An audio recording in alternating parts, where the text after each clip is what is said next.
Welcome to our channel. Today we how to download Razer Synapse for keyboard lighting profiles, full guide step by step clearly. To start, open your preferred web browser.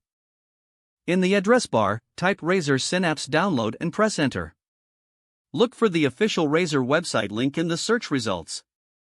Click on the link to navigate to the Razer Synapse download page. On the download page, locate the button that says Download Now. Click on the Download Now button to start the downloading process. Once the download is complete, locate the downloaded file in your Downloads folder. Double-click the downloaded file to run the installer. If prompted by User Account Control, click Yes to allow the installation. Follow the on-screen instructions to proceed with the installation. Choose your preferred language and click Next. Read the end-user license agreement, then select Agree to continue.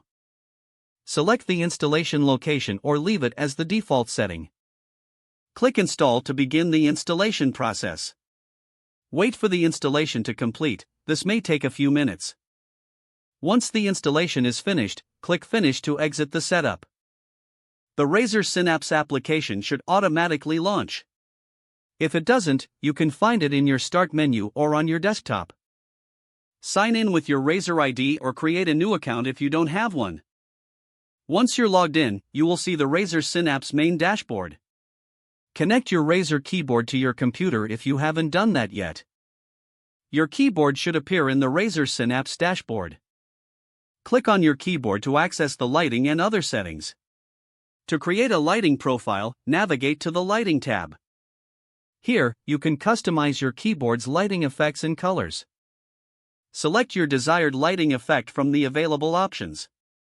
Adjust the settings to fine-tune the colors and animations to your preference. Once you're satisfied with your new lighting profile, click Save. You can also name your profile for easy identification later. To switch between profiles, return to the Lighting tab and select your desired profile. Feel free to create multiple profiles for different settings or games. Don't forget to like this video and subscribe to our channel for more step-by-step tech guides.